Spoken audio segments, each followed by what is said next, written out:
Fred Vasseur has just launched a full-blown verbal attack on the Italian press, and it's sending shockwaves ripping through the paddock. During a withering outburst at the Canadian Grand Prix, the Ferrari team boss didn't take his punishment.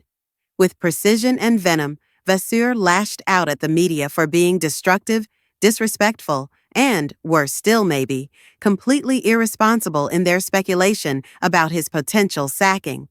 He accused journalists personally, claiming that they were causing trouble, inducing panic among personnel, and creating clickbait chaos for the sake of eyeballs alone, all while Ferrari itself teeters on the edge of catastrophic internal stress. But this is war of words taken to an extreme. It's a war at the level of the media, and it's tightening the screws on a team already beginning to break from the inside. Vasseur's leadership is under fierce scrutiny. The results on track just aren't coming. And now, the very press that once helped build Ferrari's legendary mystique has turned on him. But the Italian media didn't retreat. They came back swinging. In a swift, sharp counterattack, their official union, UIGA, fired back, fiercely defending their right to report and rejecting Vasseur's attempt to shift the blame. Meanwhile, Lewis Hamilton and Charles Leclerc are holding the line, projecting loyalty even as Ferrari's season spins further into free fall. The pressure? Skyrocketing. The narrative? Unraveling fast. And this latest explosion?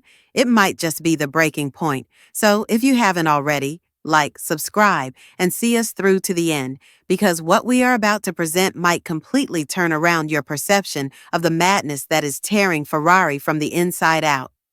Then came Montreal, and the tension? It finally got the better of it. Fred Vasseur, typically suave, calm, and ruthlessly in command, set out what can only be described as a toxic verbal riposte. He didn't name names, didn't point fingers at specific outlets, but his point was clear. He's tired of it. Vasseur held sections of the Italian media responsible for spreading disinformation, for actively seeking to destabilize Ferrari from within, and for creating an atmosphere of toxic uncertainty through sensational, irresponsible headlines.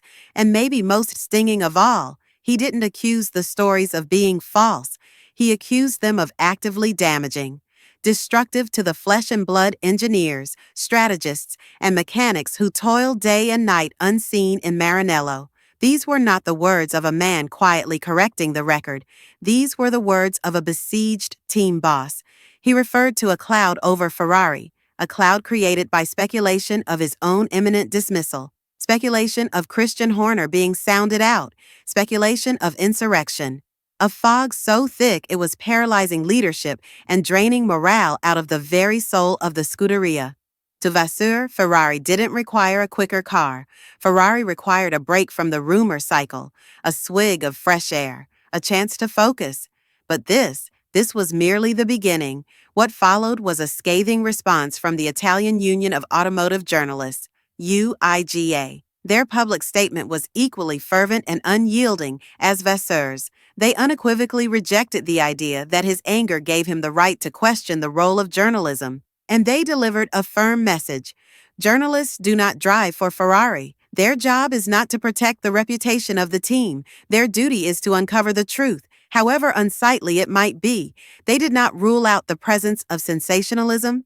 They didn't say that all tales are unblemished, but they did insist on one thing absolutely: reporting internal disorder, pushing back at leaders, and airing errors in a struggling organization is not only justified, it's justified.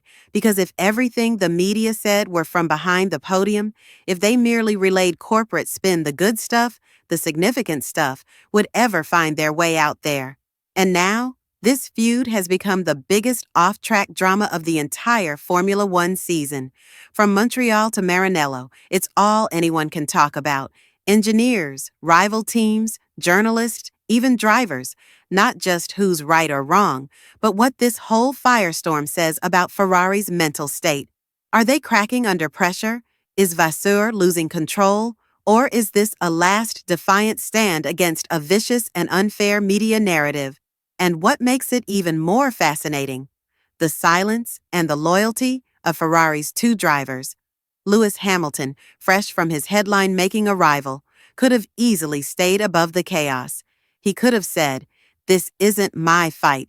But instead, he's chosen to stand by Vasseur in multiple interviews.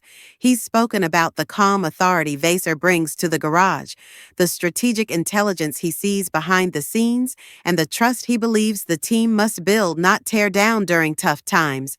Charlier, whose entire career has been intertwined with Ferrari's rise and fall, has also refused to engage in media attacks, despite having every reason to be frustrated with poor strategy, missed opportunities, and now swirling rumors about the team's leadership. He hasn't fed the flames; on the contrary, has quietly made it known that he respects the job Vasseur is doing, that he believes in stability, and that amid the madness, Ferrari needs less drama, not more. That support, coming from two of the biggest names on the grid, isn't just PR fluff, it's a calculated move, because both drivers know that if the team fragments now, the 2026 project is in danger. Development for the new regulations must be unified, leadership must be trusted, and if Vasseur is pushed out by the media or by a panicked boardroom, it could derail everything Ferrari has been building. But despite their backing, the reality on the ground is far more fragile. Ferrari staff are reportedly demoralized. Engineers complain of indecision and pressure from above. Technical plans are being revised constantly, and the mood inside the factory is described as tense, confused, and nervous. And this feud with the media is only adding to the chaos. The pressure isn't going away. Every race weekend, every failed upgrade, every slow pit stop becomes another headline. And now, with the media and team principal locked in a public battle, Ferrari's ability to focus on the task at hand, winning, is under serious threat. What's worse, even if the team were to find sudden performance, the off-track distractions could still unravel their progress. This story has become far more than just a clash between a team boss and the press. It's now a full-blown test of Ferrari's institutional strength. Can they weather the storm? Can Vasseur hold on to the trust of his drivers, his engineers, and the boardroom, all while facing a hostile press corps? Or will the headlines eventually become a self-fulfilling prophecy? The answer may decide not only Vasseur's future, but Ferrari's direction for years to come. Because in Formula One, perception shapes reality, and right now the perception is that Ferrari is wobbling, and wobbling teams don't win world championships. So now the question is no longer just whether Fred Vasseur overreacted, it's about what his reaction reveals. Because when a team principal at Ferrari, the most historic and emotionally charged team in Formula One, goes to war with the media in public, it's not a simple matter of frustration. It's a signal that the internal pressure has reached a breaking point, a signal that leadership is no longer just about results. It's about perception, control, and survival.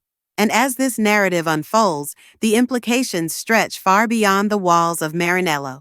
If Vasseur's authority is being challenged not only by disappointing performances, but also by a relentless media machine, then the stability of Ferrari's entire project comes into question, because Formula One is not just about building a fast car. It's about building belief in a vision, in a plan, in leadership. When that belief starts to fracture, everything else can follow. For Lewis Hamilton, this drama adds yet another layer to what was already the most scrutinized team switch in recent memory. He didn't come to Ferrari for comfort. He came for glory, for legacy. And yet, just months into the season, he's found himself in a team caught between ambition and chaos.